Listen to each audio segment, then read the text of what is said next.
1절에서 6절까지 말씀을 함께 보도록 하겠습니다. 출애굽기 33장 1절에서 6절까지의 말씀입니다.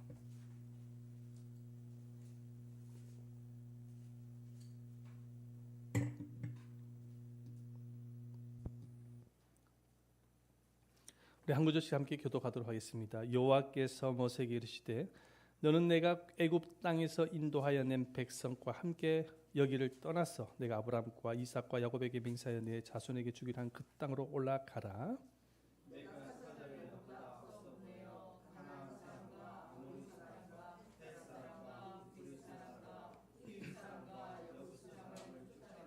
너희를 적과 꿀이 흐르는 땅에 이르게 하려니와 나는 너희와 함께 올라가지 아니하리니 너희는 목이 곧은 백성인즉 내가 길에서 너희를 진멸할까 염려함이라 하시니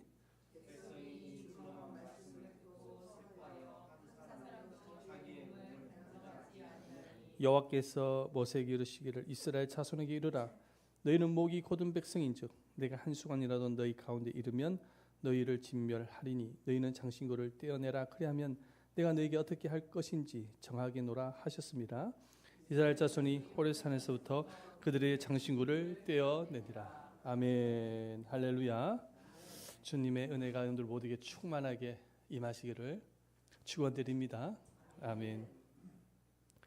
하나님은 모든 인생에게 은혜를 주시기를 기뻐하시는 분이십니다.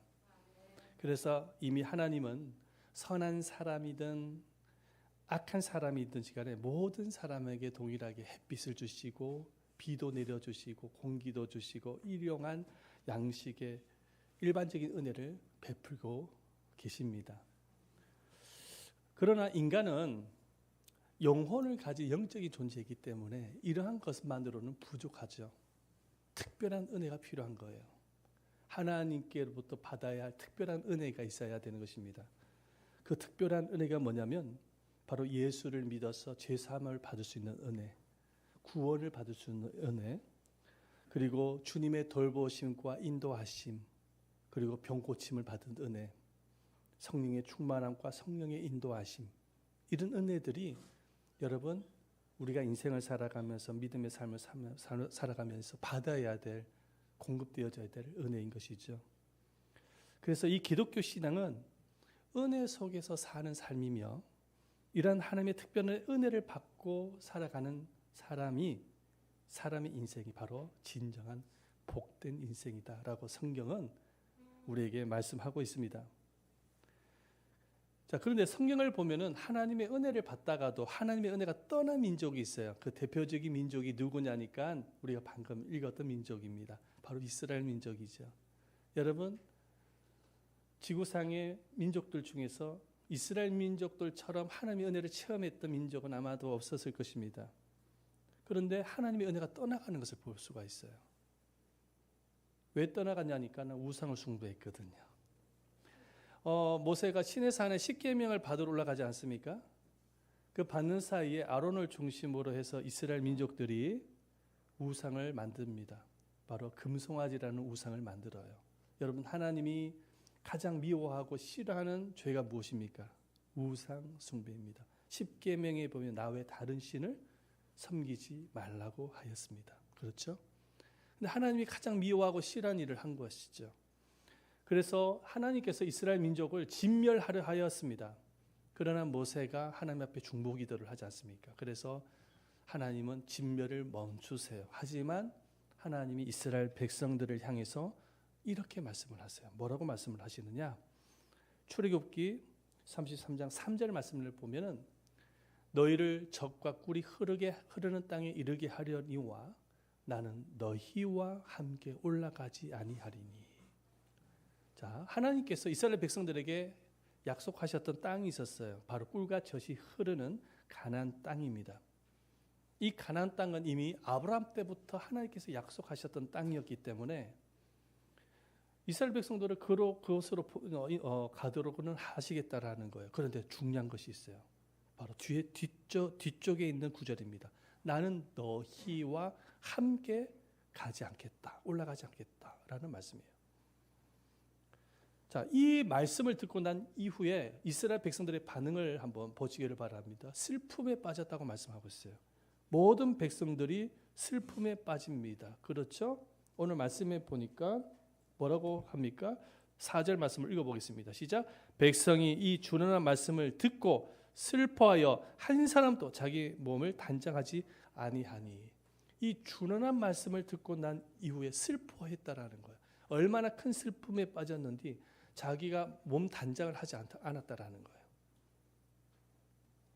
여러분, 아무리 가나안 땅이 좋고 아무리 좋은 땅이고 그곳에 들어가서 집을 짓고 농사를 짓고 과일 열매를 먹으면서 풍족하게 산다고 할지라도 여러분, 하나님이 함께하지 아니하면, 하나님이 은혜를 주지 아니하면 여러분, 그 좋은 땅이 무슨 의미가 있습니까? 그 좋은 집이, 좋은 열매가 무슨 의미가 있나요? 하나님께서 함께하지 않는데, 하나님이 은혜를 주지 않는데 무슨 의미가 있습니까? 여러분, 이 세상에서 가장 큰 불행이 무엇인지 아세요? 이 세상에서 가장 큰 불행입니다. 무엇인지 아십니까? 돈이 없는 것일까요? 건강이 나쁜 것일까요? 직장이 없는 것일까요? 사업이 잘 안 되는 것일까요? 무엇이 가장 불행한 일일까요? 진짜 불행이 뭐냐? 하나님이 함께하지 않는 것입니다. 하나님이 동행하지 않는 거예요. 입장을 바꿔서 한번 생각해 보시기를 바랍니다. 하나님이 선지자를 통해서 여러분들에게 나는 앞으로 너와 함께하지 않겠다, 너와 동행하지 않겠다 라고 말씀을 하신다고 한다면 여러분들은 어떻게 반응하시겠어요? 아마도 이스라엘 백성들처럼 동일한 반응이 나올 거예요. 아마 슬픔에 빠지고 충격을 받아서 슬픔에 빠질 거예요. 자, 그런데 하나님께서 이스라엘 백성들과 너희와 함께 올라가지 아니하겠다라고 말씀하신 이유가 무엇일까요? 왜 갑자기 하나님이 마음을 바꾸셨을까? 지금까지 이스라엘 백성들 40년 동안 광야 생활을 할 때 하나님 인도하셨잖아요. 함께 하셨잖아요. 먹을 것도 없고 물도 없었을 때 하나님께서 하늘에 만나도 내려주시고 반석을 쳐가지고 물이 나오게끔 해주셔서 목마름도 해결해 주시고 하나님이 지켜주셨잖아요. 이제 보호해 주시고 인도해 주셨잖아요. 근데 어느 날 갑자기 하나님께서 너희와 함께 올라가지 않겠다라는 거예요. 그 이유가 무엇일까? 왜 하나님이 이렇게 말씀을 하신 것일까요? 그 이유가 바로 출애굽기 33장 3절 말씀에 너무나도 잘 기록이 되어 있습니다. 우리 볼까요? 말씀 보십시다. 너희는 목이 곧은 백성인즉이라고 말씀하고 있어요. 목이 곧았다는 거예요. 자, 5절 말씀 또 보겠습니다. 다 같이 한번 읽어보겠습니다. 시작. 여호와께서 모세에게 이르시기를 이스라엘 자손이 이르라 너희는 목이 곧은 백성인즉 내가 한순간에도 너희 가운데 이르면 너희를 진멸하리니. 하나님께서 이스라엘 백성들과 함께 올라가지 아니하겠다라고 말씀하신 이유가 무엇입니까? 이스라엘 백성들의 마음속에 뭐가 있습니까? 목이 곧았다는 거예요. 목이 곧은 백성이라는 의미는 어떤 의미냐면 교만하여 불순종한 백성이라는 것입니다. 인간이 죄 중에 가장 심각한 죄가 뭐냐? 교만이에요. 하나님 없이도 살아갈 수 있다라는 그 생각. 하나님의 말씀을 따를 필요가 없고 그냥 내 생각대로, 내 소견대로, 내 자아대로 살아갈 수 있다라는 생각. 여러분, 목이 곧은 것이죠. 이 세상에서 가장 큰 교만이 뭐냐? 가장 큰 교만이 뭐냐? 뭐 욕심이 많고 이게 다 교만이지 않습니까? 그죠? 근데 이보다 더 큰 교만이 뭐냐? 하나님 말씀을 따르지 않는 것입니다. 하나님 말씀을 따르지 않는 것이 가장 큰 교만입니다. 자기 의가 충만해가지고요. 자기 생각이 충만해서 하나님의 말씀을 따르지 않는 것이죠. 자, 그런데 자 보십시다.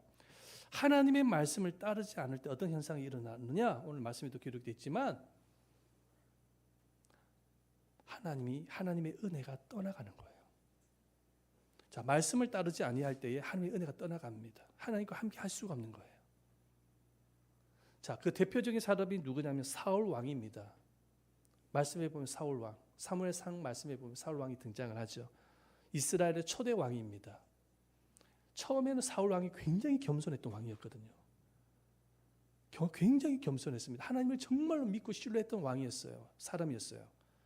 그래서 자기를 소개를 할 때, 사무엘 선지자에게 소개를 할 때 나는 이스라엘 지파 중에 가장 작은 지파니다라고 소개할 만큼이나 마음이 그렇게 예뻤어. 겸손했어.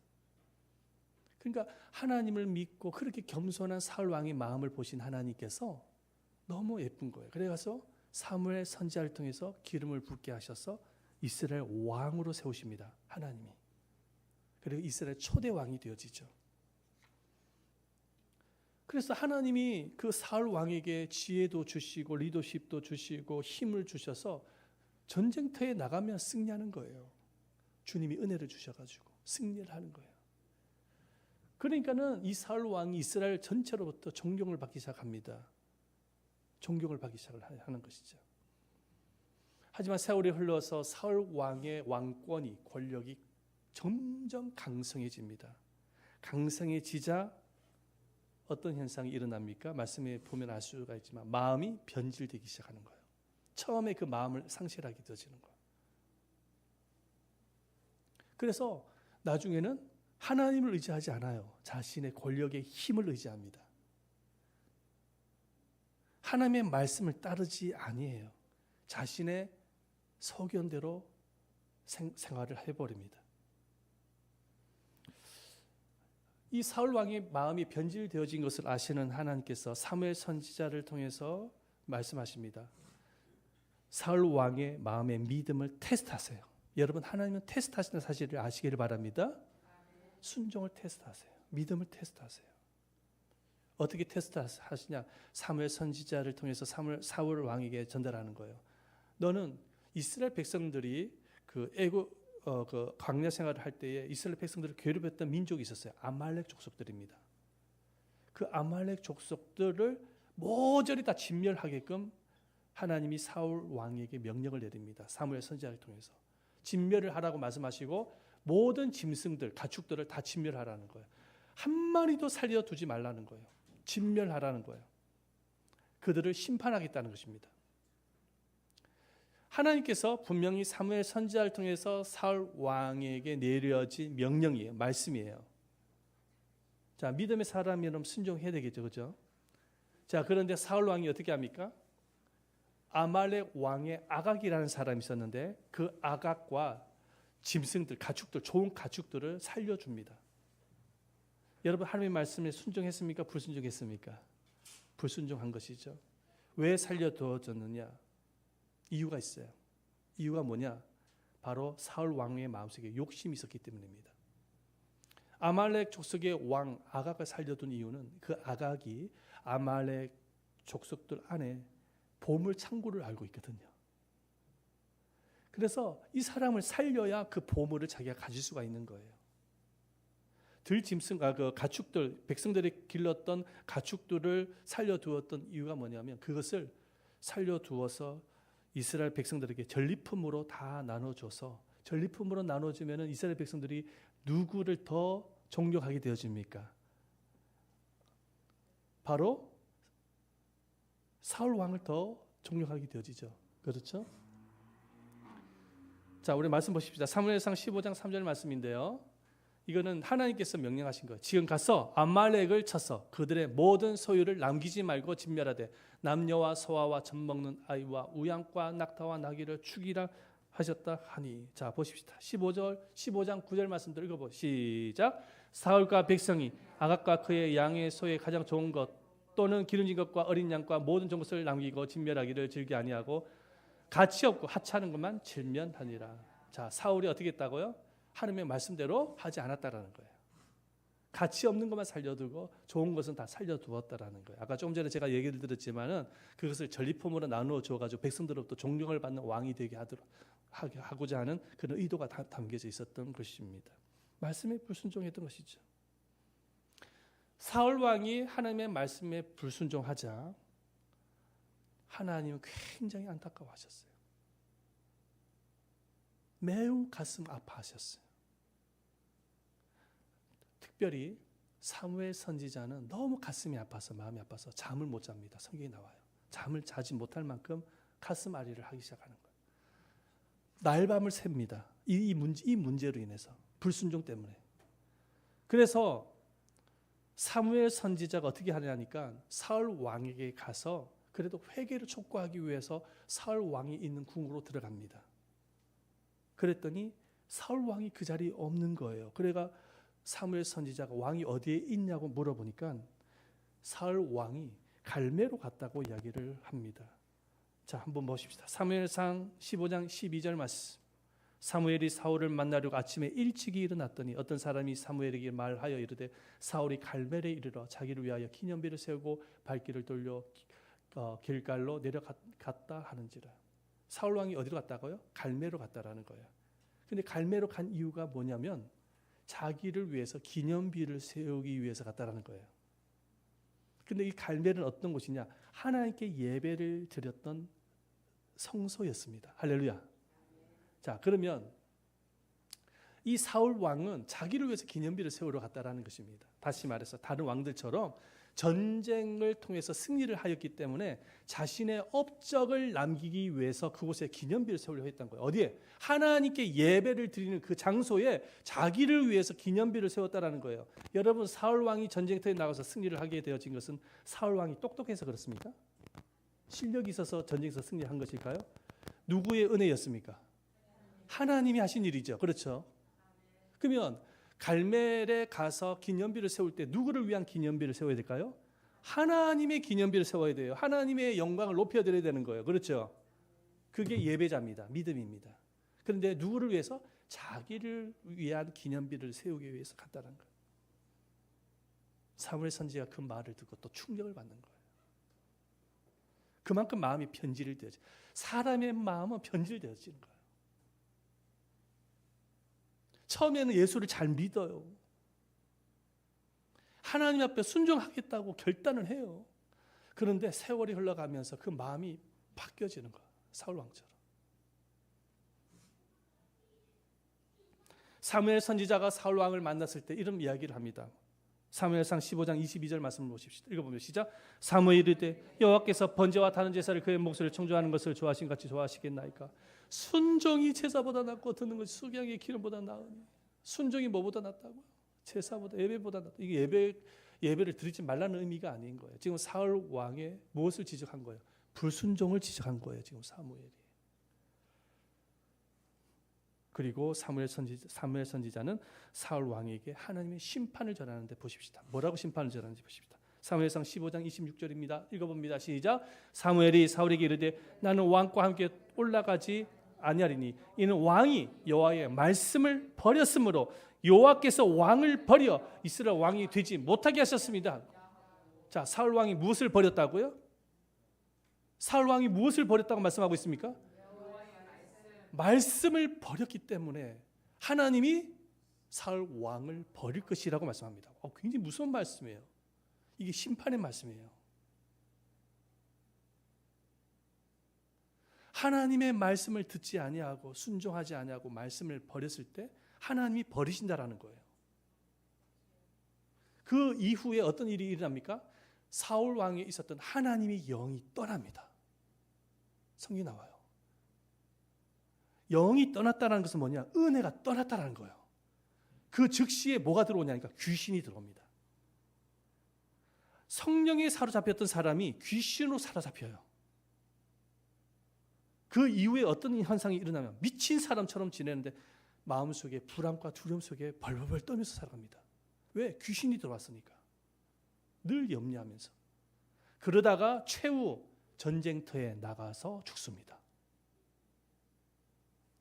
이게 사울 왕의 마지막 비극으로 끝나는 최후입니다.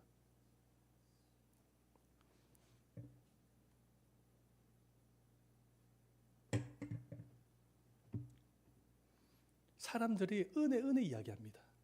하나님 은혜를 주시옵소서. 그런데 은혜가 떠나가는 거예요. 왜? 말씀을 버렸거든요. 이 세상에 가장 무서운 심판이 뭐냐? 하나님의 영이 떠나가는 거예요. 은혜가 떠나가는 게 무서운 심판입니다. 하나님이 영이 떠나가면 하나님의 은혜도 함께 떠나가는 거예요. 그때 귀신의 지배를 받아요. 여러분 귀신이 있다는 사실 아시죠? 보이진 않습니다. 사탄의 종노릇합니다.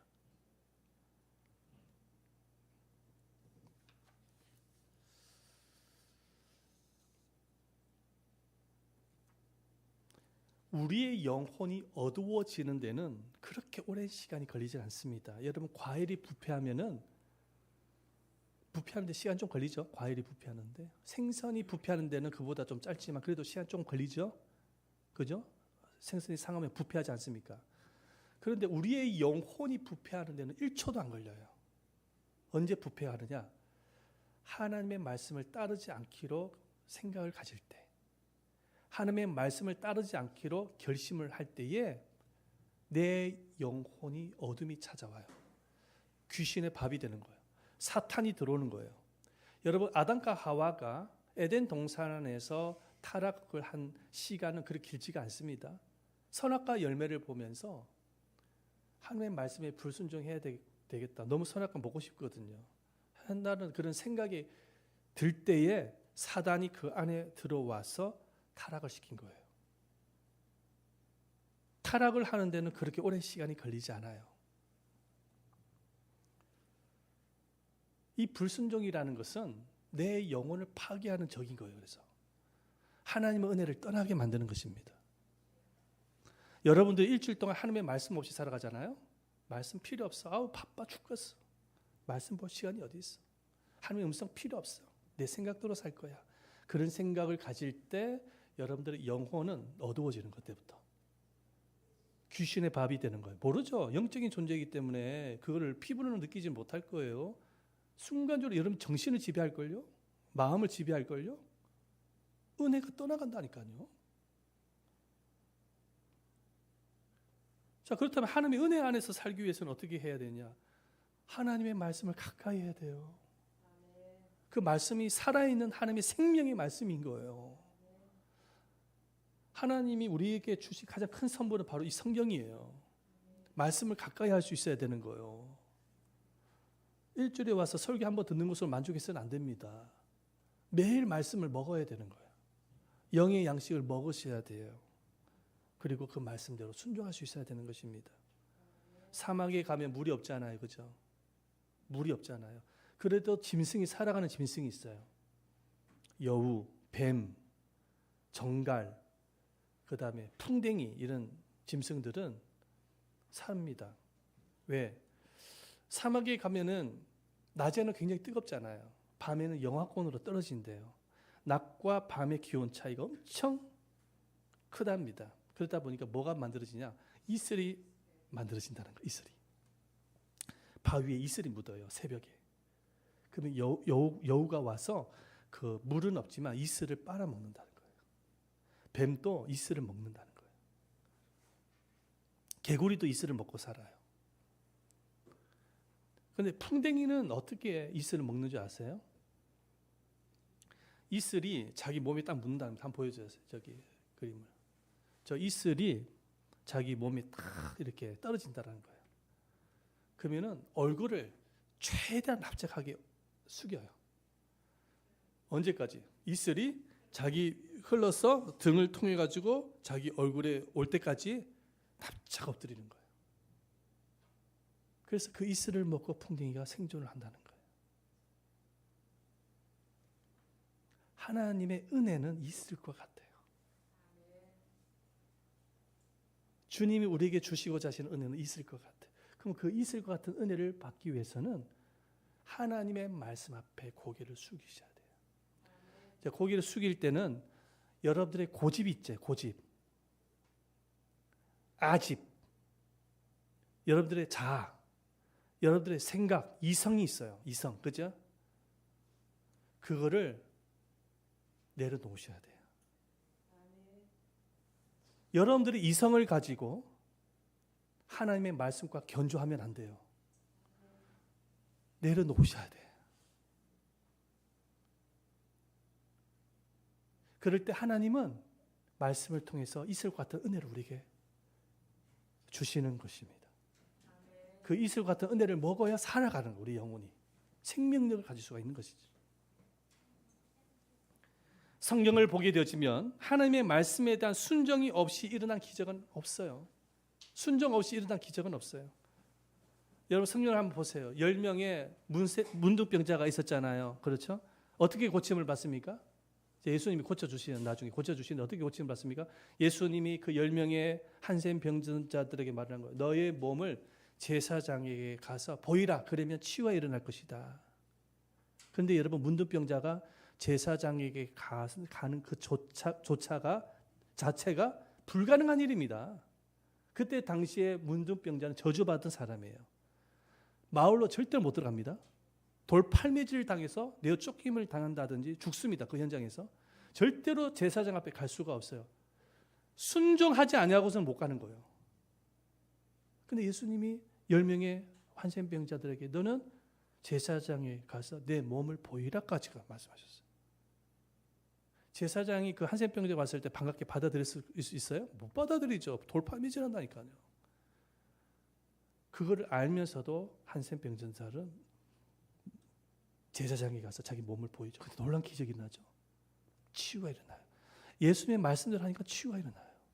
자, 베드로가 밤이 새도록 그물을 던져 고기를 못 낚았잖아요. 한 마리도 못 잡았잖아요. 그렇죠? 맞죠? 아시죠? 말씀 잘 아시죠? 근데 예수님이 갑자기 오셔가지고 야, 저 그물을 저 오른편에 던져봐라. 그랬더니 밤이 맞도록 수고를 했지만 고기 한 마리도 못 잡았습니다. 그러나 베드로가 뭐라고 고백합니까? 말씀에 의지하여 내가 그물을 내리겠습니다. 그물을 딱 던졌더니 기적이 나는 거예요. 대박이 터지는 거예요. 말씀에 의지하여. 베드로는 어부 출신이거든요.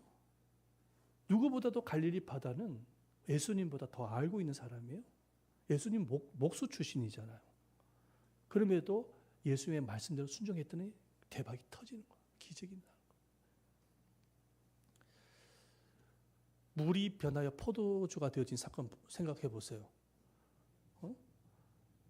어머니 마리아와 예수님이 잔치집에 들어갔더니 이제 잔치가 한참이에요. 근데 포도주가 떨어졌어. 그랬더니 이제 하인들이 포도주가 떨어졌다고 이야기를 하니까는 마리아가 예수님께서 무슨 말씀을 하시든지 한번 들었고 순종해봐라. 그렇게 이야기를 합니다. 그래가지고 하인들이 예수님 가서 어떻게 하면 좋을까 그랬더니 예수님께서 그 항아리에다가 물을 받아서 그 참여했던 사람들한테 줘라. 그러면은 기적이 일어날 것이다. 그래가지고 그 항아리에다가 물을 탁 담아가지고 주는데 지금까지 먹었던 포도주보다 더 좋은 포도주 맛이 나는 거예요. 물이 변하여 포도주가 일어나는 거예요. 그런데 이런 기적을 누가 경험했냐면 그 하인들이 말씀에 순종했을 때 기적을 경험을 한 것입니다. 까마귀가 음식을 공급해 주는 기적도 마찬가지죠. 아합 왕이 여기 여러분들 그 구약에 보면 아합 왕이 엘리야를 죽이려고 합니다. 그래서 엘리야가 이제 도망을 가야 되는 입장이었어요. 근데 하나님께서 엘리야를 살리기 위해서 저기 요단강에 있는 길라스로 가라고 말씀을 하십니다. 그랬더니 엘리야는 걱정이 되는 거예요. 사람이 뭐 그곳으로 간다고만 살 수 있는 거예요? 먹고 살아야지. 그죠? 먹고 살아야 살 수 있는 거 아니겠어요? 근데 하나님께서 뭐라고 말씀하냐? 가라. 내가 까마귀를 통해서 너에게 너의 모든 필요들을 공급해 주겠다. 그래가지고 엘리야가 하나님의 음성을 듣고 순종하는 마음으로 갑니다. 요단 앞에 있는 그리시네가로 가는 거예요. 그리시네가로 갑니다. 갔더니 까마귀가 낮과 밤 아침과 저녁으로 먹을 것을 물어다가 엘리야에게 공급해 주는 거예요. 기적이 일어나는 거예요. 기적이. 자, 열왕기상 17장 5절과 6절 말씀 보십시다. 예. 없어요? 열왕기상 17장 5절 6절 없어요? 그 다음 건 없어요? 제가 읽어드리겠습니다. 그가 여호와의 말씀과 같이 하여 곧 가서 요단아 그리시네가에 머물매 까마귀들이 아침에도 떡과 고기를 저녁에도 떡과 고기를 가져왔고 그가 시냇물을 마셨으니. 할렐루야. 자, 이 말씀은 중요한 말씀인데 그가 여호와의 말씀과 같이 하여. 이게 뭐냐면 말씀대로 순종했다라는 거예요. 사람들이 까마귀를 기도를 많이 하는 저에게도 까마귀를 주십시오. 저의 인생에 까마귀가 필요합니다. 우리 가정에 까마귀를 보내주세요. 우리 교회 까마귀를 보내주세요. 우리 사업터에 까마귀를 보내주세요. 축복해 주세요. 늘 기도하지 않습니까? 근데 여러분 까마귀가 먼저가 아니에요. 뭐가 먼저야 되겠습니까? 순종이 먼저인 거예요. 기적이 먼저가 아니에요. 순종이 먼저지. 예수님께서도 십자가로 지신 것이 하나님의 뜻에 순종해서 지신 것이죠. 할만하시거든 주여 이 잔을 내게서 옮겨주십시오. 겟세마네 동산에서 기도하실 때 그러나 나의 원대로 하지 마시고 아버지의 원대로 하옵소서. 말씀에 순종하여 십자가를 짐으로 구원의 길을 열어주셨습니다. 그 예수님께서 본인 또 순종을 통해서 십자가의 그 구원을 구속을 완성시켜 주셨기 때문에 말씀대로 순종하는 자에게 은혜를 주시겠다고 약속하셨어요. 보십시다 말씀. 히브리서 5장 8절과 9절 말씀인데요. 다 같이 한번 읽어보겠습니다. 시작. 그가 아들이면서도 받으신 고난으로 순종함을 배워서 온전하게 되셨은즉 자기에게 순종하는 모든 자에게 영원한 구원의 근원이 되시고 순종하는 모든 자에게 영원한 구원의 근원이 되시고. 자, 요한복음 14장 21절 말씀도 보십시다. 요한복음 14 없어요? 찾아보십시다. 이번에는 요한복음 14장 21절입니다. 굉장히 중요한 말씀이기 때문에 한번 찾아보도록 하겠습니다. 요한복음 14장 21절 말씀.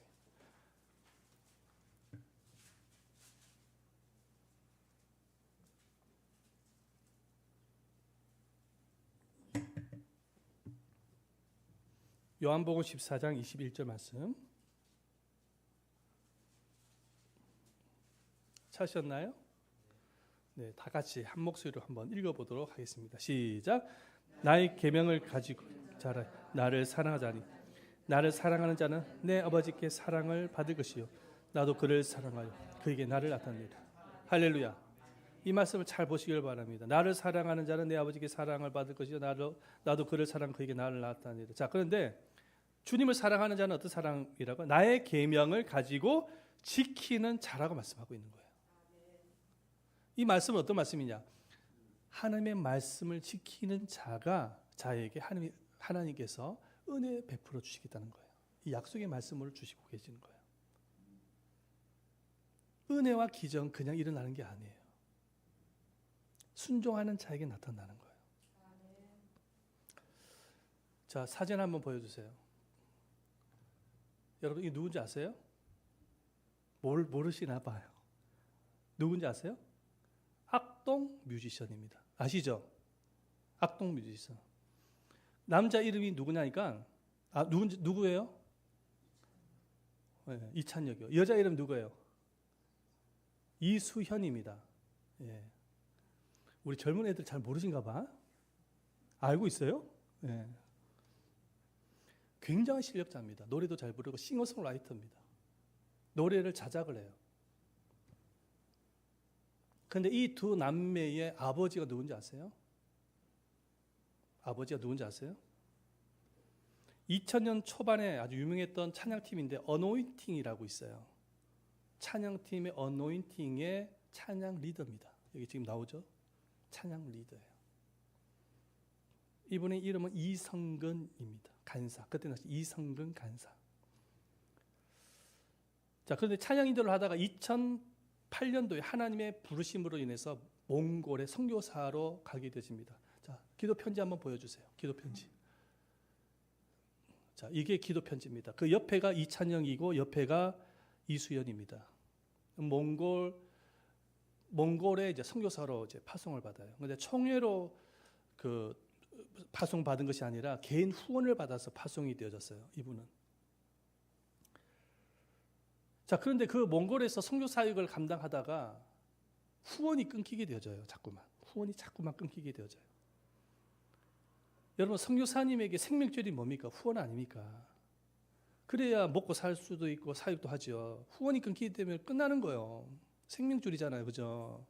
그런데 후원이 자꾸만 이렇게 끊기게 되어지더라고요. 심각하죠, 지금. 재정 후원이 끊어지니까는 생활도 힘들고 사역하기도 너무 힘든 상황이었습니다. 정말 그 위기 속에서 이 선교사님이 가족들을 모아서 본인은 기타를 칠 줄 아니까 기타 치면서 그래도 하나님께 예배를 드린 거예요, 가정에서. 예배 드리고 하나님을 의지하는 마음으로 하나님, 주님께서 나를 이걸 몽골로 인도하셨다고 한다면 반드시 주님이 책임져 주실 줄 믿습니다.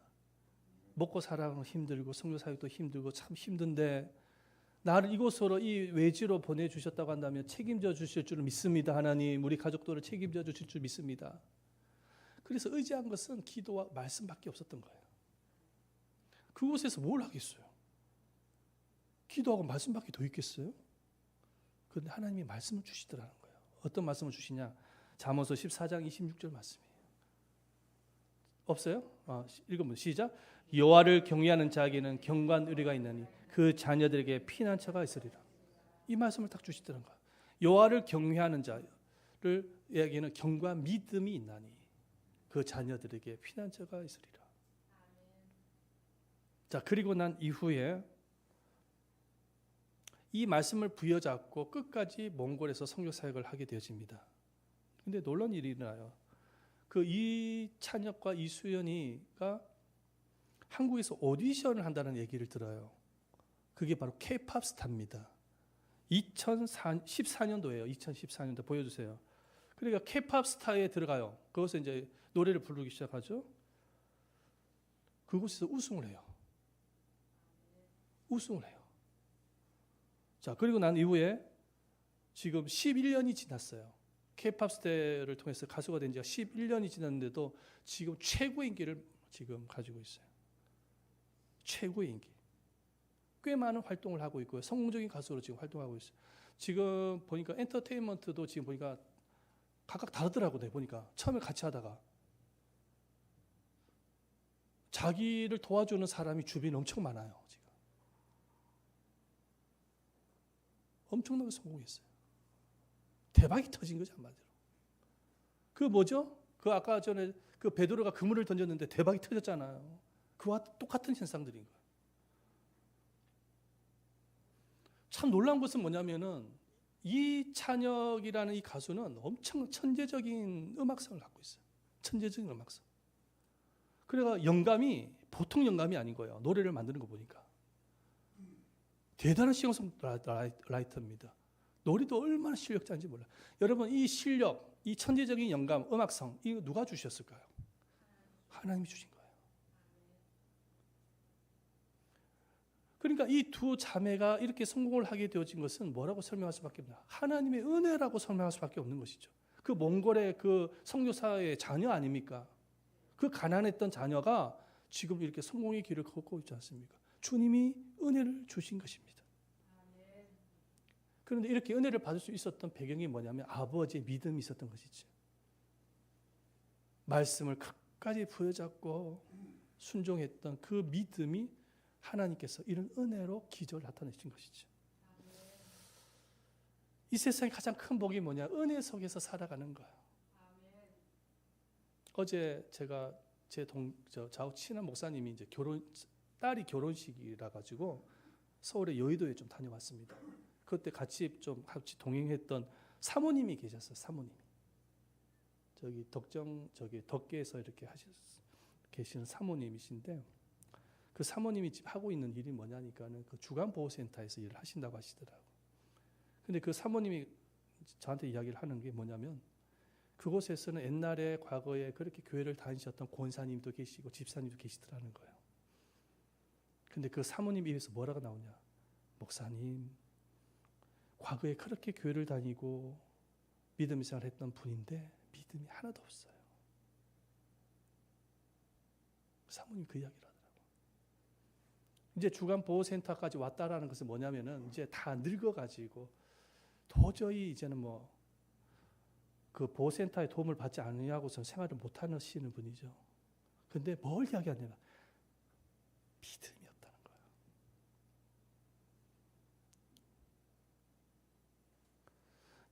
여러분, 교회를 나온다고 믿음이 좋은 게 아니에요. 교회만 나온다고 해서 복을 받는 게 아니에요. 말씀을 가까이하고 순종할 때 나타나는 하나님의 은혜가. 교회를 나와도 말씀을 가까이 하지 아니하고 말씀을 떠나서 살면 은혜가 떠나갑니다. 여러분, 새해가 밝았습니다. 2026년도 밝았습니다. 이 새해 어떻게 살아가시려고? 어떻게 사시겠습니까? 어떻게 살아갈 생각을 갖고 계세요 지금? 어떻게 학교 생활하고 어떻게 직장 생활을 어떻게 하실 생각을 갖고 계신가요 지금? 어떤 계획을 갖고 계십니까?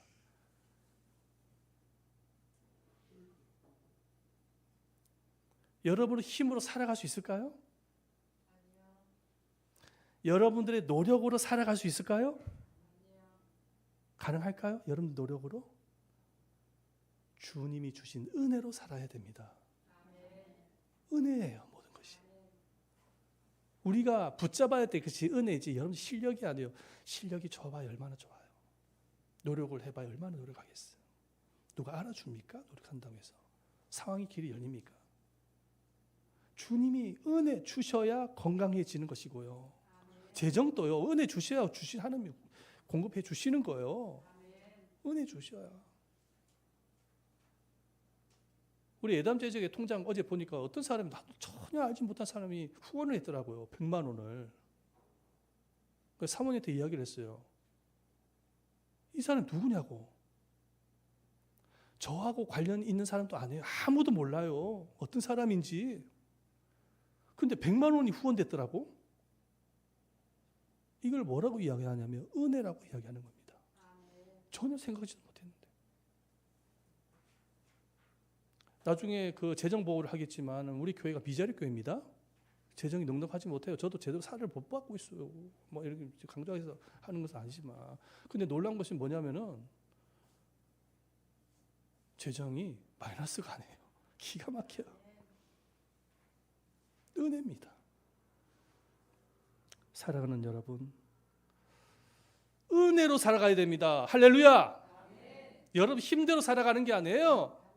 은혜입니다. 은혜. 할렐루야. 은혜. 자, 우리 옆 사람과 인사하십시다. 은혜로 살아가십시다. 시작. 은혜로 살아가십시다. 은혜로 살아갑니다. 은혜로. 하나님이 은혜 주셔야 되는 거예요. 여러분들 자꾸 자신의 어떤 그 실력 이런 거 다 내려놓으세요. 은혜가 중요한 거예요. 우리 한번 이 시간에 함께 찬양하기를 원하는데요. 제가 이 찬양을 한번 골라봤어요. 그래서 같이 한번 부르기를 원합니다. 내 주의 은혜 강가로. 왜? 은혜가 필요한 사람이니까. 은혜의 강가로 항상 가야 돼요. 한번 들어주세요. 우리 한번 이 시간에 이 찬양 같이 한번 불러보기를 원합니다.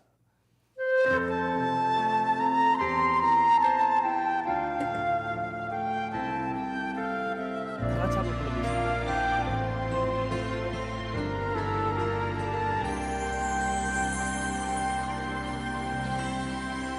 내 주의 은혜 강가로 저 십자가의 강가로 내 주의 사랑 있는 곳 내 주의 강가로 내 주의 은혜 강가로 저 십자가의 강가로 내 주의 사랑 있는 곳 내 주의 강가로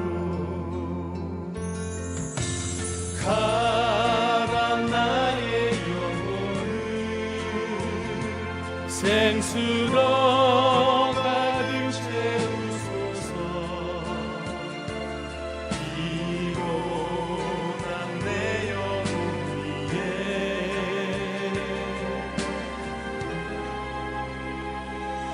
내 주의 은혜 강가로 저 십자가의 강가로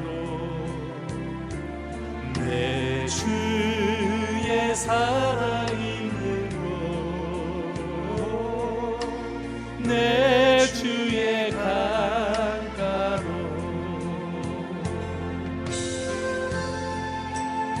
여러분 항상 주님의 은혜 강가로 가시기를 축원드립니다. 우리가 붙잡아야 될 것은 주님의 은혜밖에는 없어요. 은혜만 붙잡으세요. 그거밖에 없어요.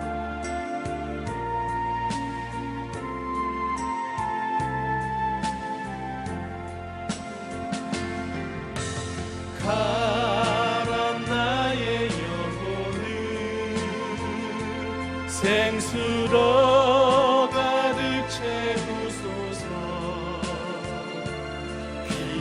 피곤한 내 영혼 위에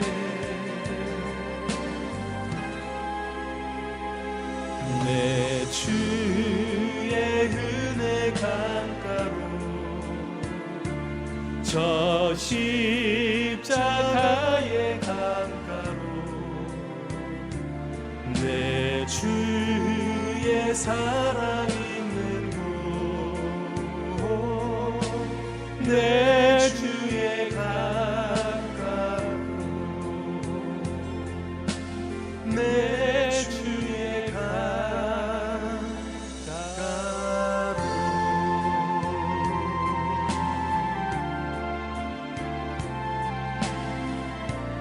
이 시간에 간절한 고백이 여러분에게 있기를 바라겠습니다. 그렇습니다. 은혜 없이는 아무것도 아닙니다. 주께서 은혜 안 주시면 의미가 하나도 없습니다. 내 힘으로는 도저히 불가능합니다. 주님, 은혜를 붙잡겠습니다. 주님의 말씀을 붙잡겠습니다. 내 이성을 내려놓겠습니다. 나의 생각을 내려놓겠습니다. 주님의 말씀만 붙잡겠습니다. 그리고 주님께 더 가까이 나아가겠습니다. 주님의 은혜만을 사모하겠습니다. 우리 한번 이 시간에 주여 한번 외치시면서 말씀을 생각하며 기도하겠습니다. 주여